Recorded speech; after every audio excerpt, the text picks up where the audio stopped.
So we heard it with attentive mind, so that we hear. Of course, that's my experience with hearing with attentive mind also is the question. So the challenge is not just to hear with an attentive mind, it's also to speak with an attentive mind.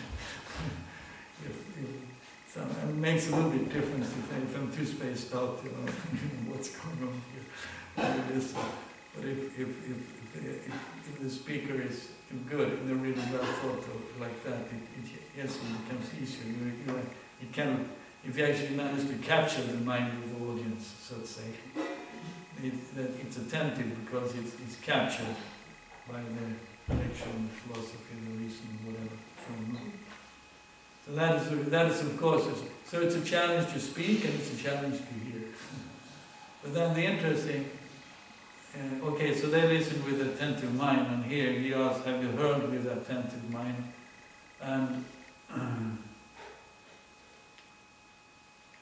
then there's a phenomenon that the speaker, in some way the speaker, at least to some degree, it's not the whole truth, but someone like Sukadeva Swami, he didn't just speak to anyone, He walked out, he took birth up to 16 years in the womb. He thought, okay, now I can come out, because he got the boon, he will not fall in mine.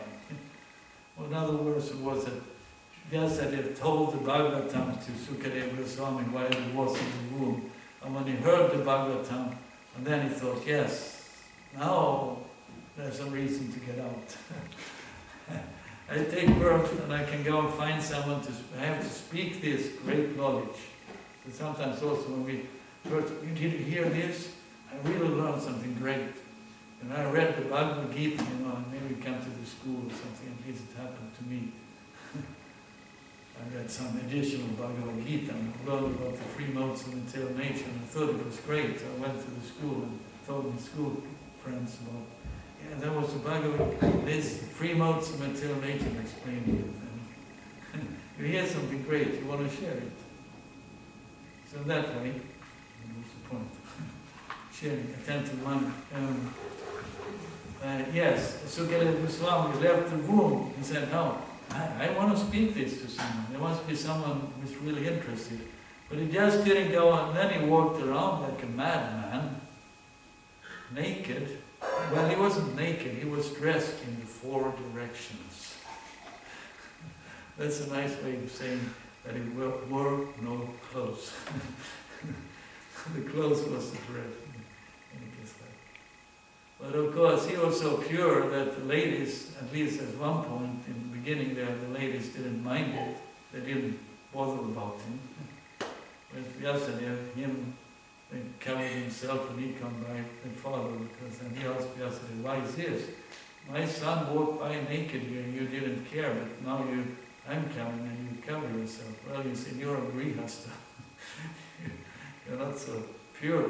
Your son, he is very pure. We can see he's not looking with a material eye on us. So there's no reason we have to cover ourselves.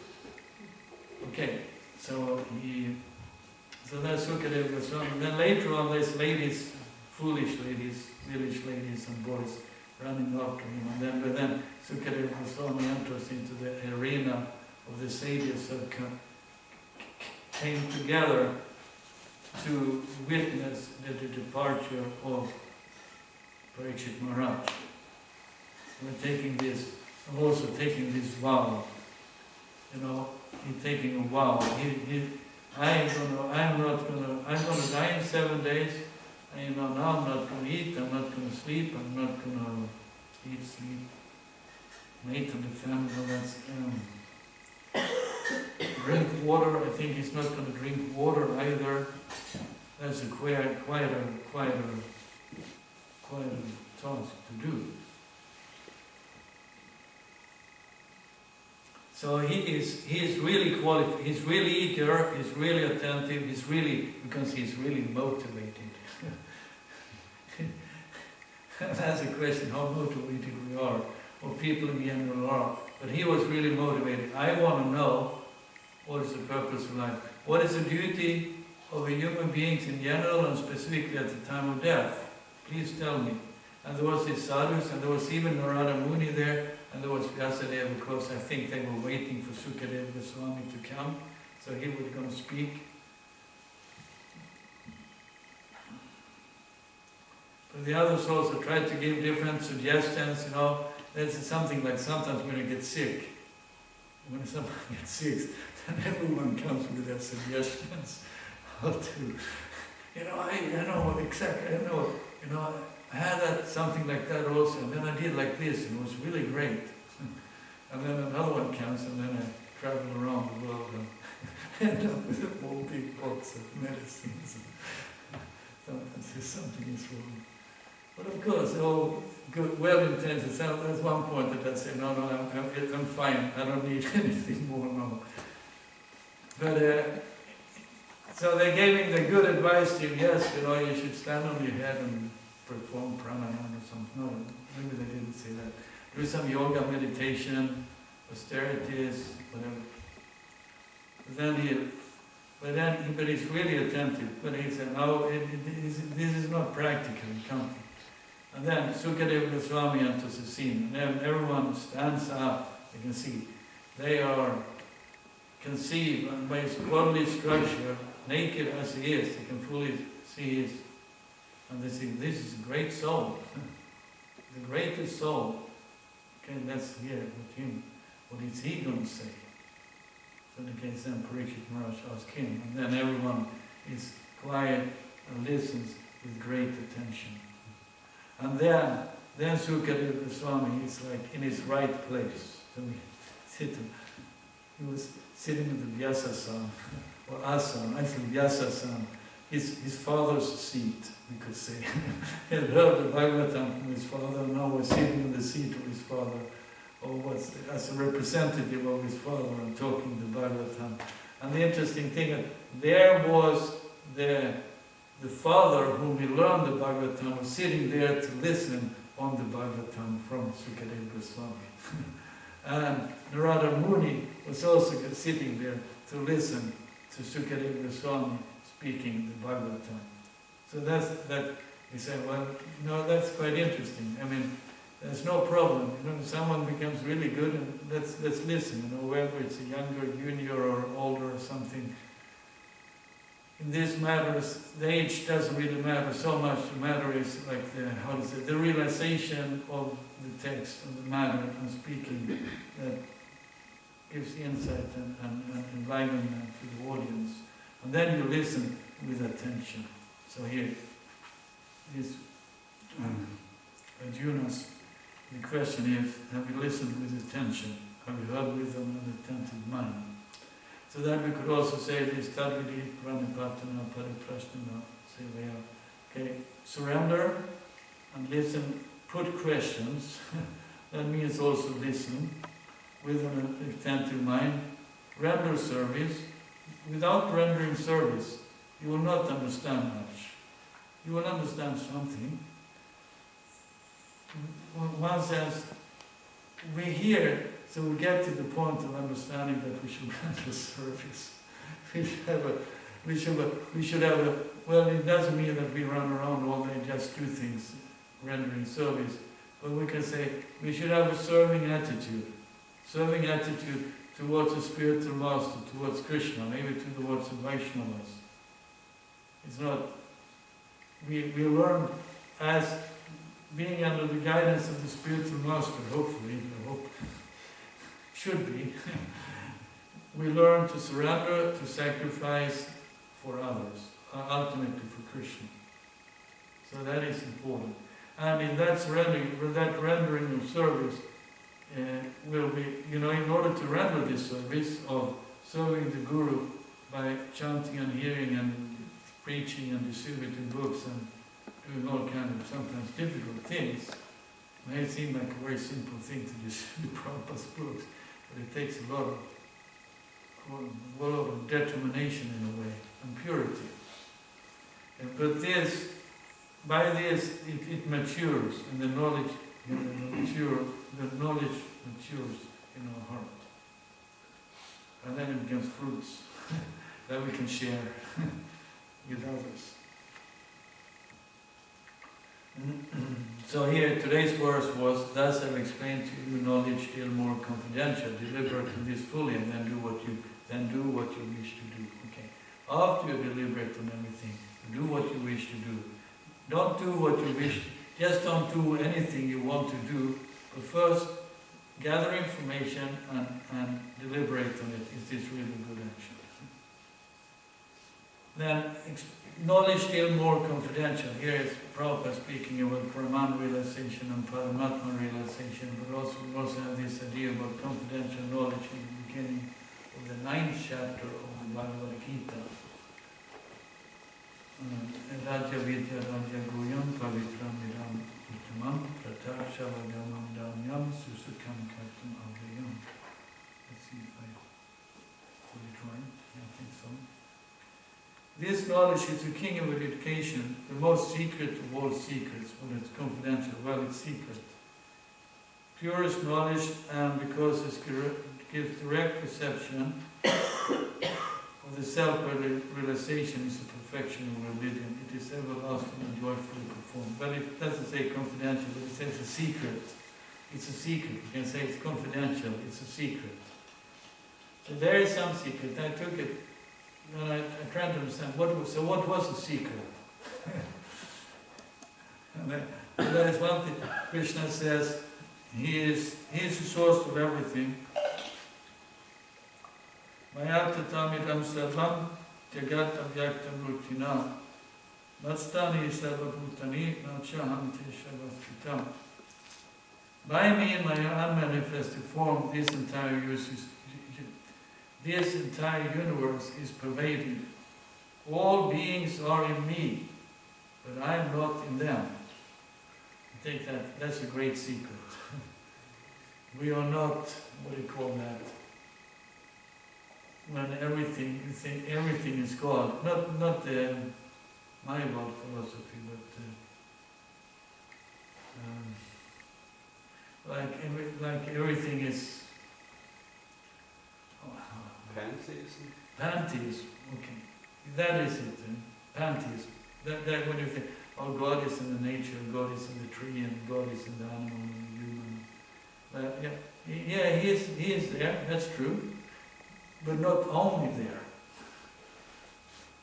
He is also existing separate from all this. And that I take to be the great secret. The Gaudiya Vaishnava secret. Maybe the Sri Sampradaya also.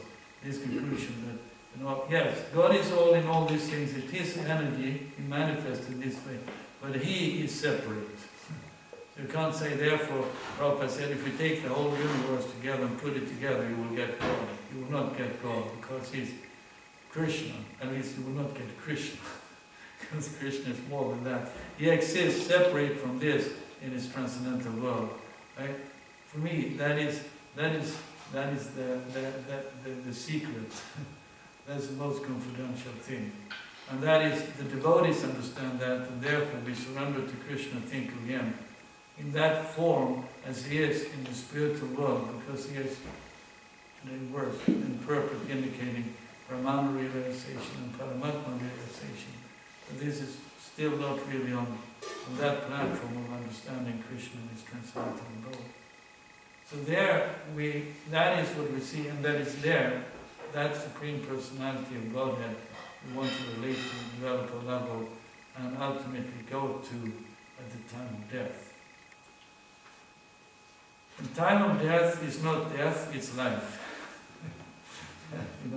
They will leave this clothes behind, and our real life starts, or life goes on further in devotional life, in serving the Lord. In this way or that way, we carry on, no problem.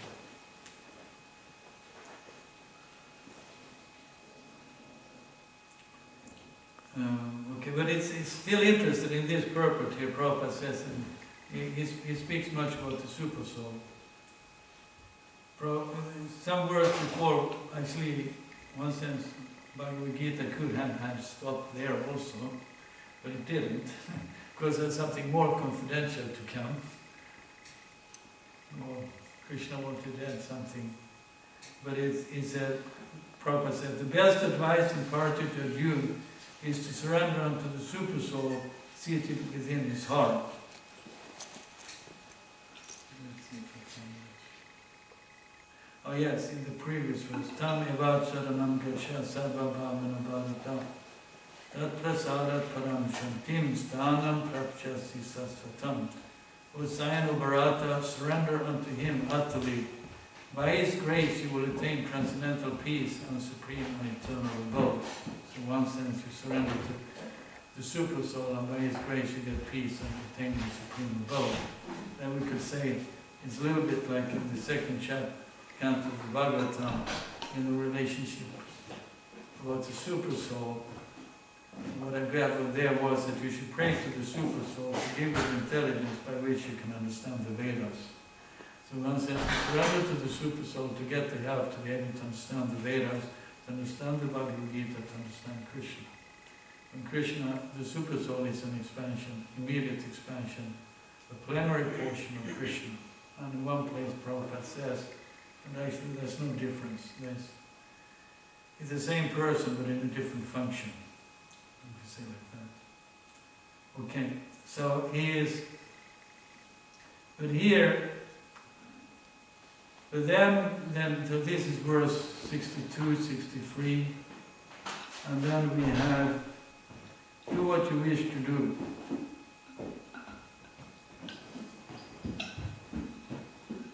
And then Krishna says, because you are my very dear friend, 64, I'm speaking to you my supreme instruction, the most confidential knowledge of all. So you get this concept of confidential, more confidential, more confidential. Hear this from me, for it's for your benefit. Okay, it's all for your benefit. Then it comes, Man mana bhava mad bhakto, madhati man namaskuru. And this verse is repeated twice in the Bhagavad Gita. The first half is identical, it's repeated twice. There's only one other verse like that is repeated in the Bhagavad Gita. That verse is something about you have a right to perform your duty but not to enjoy the result. But here it says, always think of me, become a devotee, worship me and offer your homage unto me. And then he said, thus you will come to me without fail. I promise you this because you're my very dear friend. In the other verse basically says the same thing, just a little bit different. But the same there, think of me, become a devotee. Worship me and offer your homage unto me. In the 12th chapter, Krishna says also, he gives his instructions. Then he says, just absorb your intelligence in me. Once it sounds like it. Once it's just absorb your intelligence in me. Just be my devotee. Think of me. Worship me. But then Krishna says, if you can't do that, and then you have alternative one. If you can't do that, then follow the regulative principles, the sadhana bhakti. And if you can't do that, well then just try to work for me. And if you can't do that, well, what are you supposed to do then? You're supposed to give charity. Give charity and then something and study and then it gets down to meditation.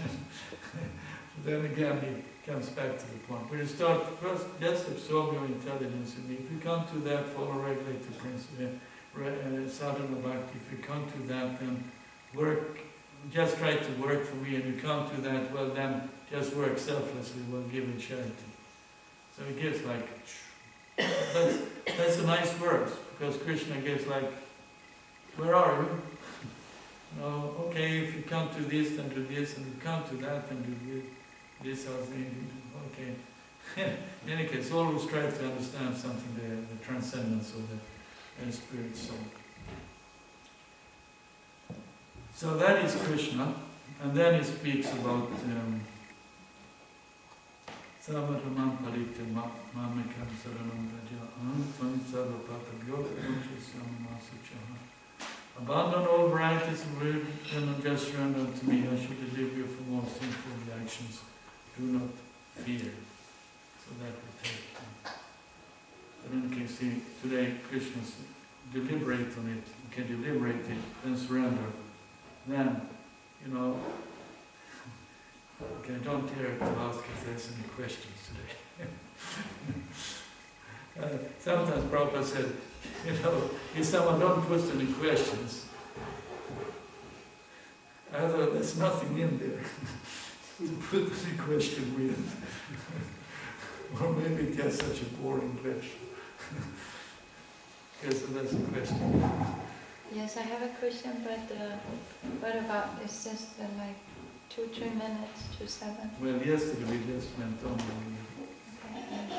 Okay, but my question is like, with the super soul, that there was a lot of, about the super soul, the importance of this realization and this confidential knowledge about the super soul. And as devotees, I was just wondering that how the super soul manifests in the lives of the devotee, because I was wondering about this friendship between devotees. Like we know, like the Buddhists, they seem to just go on their own into nothingness and like that. But the devotee is supposed to have very close friends, yeah. And is this because, if you can elaborate a little bit about the importance of having this friendship in the lives of the devotee? Because the super soul must also manifest through this, in this relationship, and we try to put Krishna, we try to work for Krishna and serve Krishna together. So when we have some problems or something. Yeah. Hare Krishna.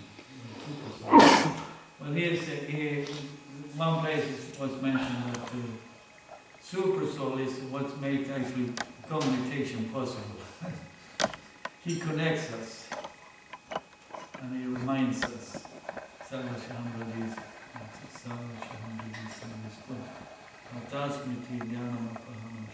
I'm in the heart of all living entities.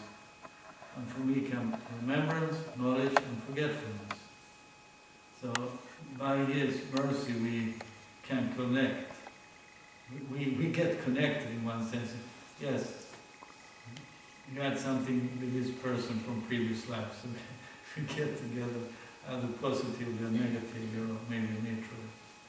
So that way, it's a super soul. Something reminds us. In the second canto there of the Bhagavatam, it said, Prabhupada gives a long description of how by the use of one's, I think it would call it discrimination, can kind of try to understand the super soul and the soul and the super soul. Then when it comes in our interpersonal relationships, I'm not quite sure, maybe I'm a little bit of a Buddhist myself. As devotees, on one hand, you know, like, I'm preaching someone of the devotees, that once a question was put to me, you know, and all these devotees, something from Krishna. Oh, so nice, Guru Maharaj, nice to have you, or whatever. They were loving and you know, wonderful in many ways. And thus, when you know, don't you miss us? No.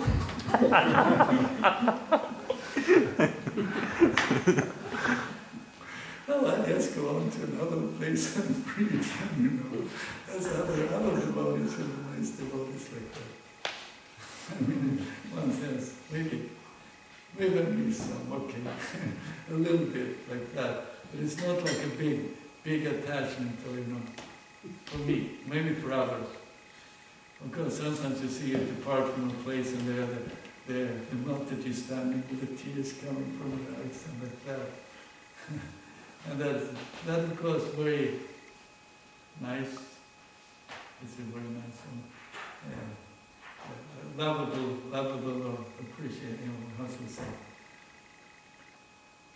So I don't say, why are you crying? You know? Okay, well, there's some sentiment there. So, but on the other hand, when you get on one level, in one sense, you know, well, we serve with this Prabhu, with that Prabhu, whatever, In one sense, the service is essential. Of course, we may also have friends, close friends or closer friends. But no, that we can't artificially be friends with everyone. And how was it?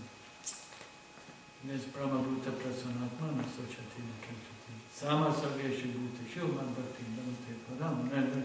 Sama Saveshu Bhutashu. You view everyone equally. So here is a nice devotee, and there's super soul in his heart. There's Vataji devotee also. And there's the soul and there's the super soul.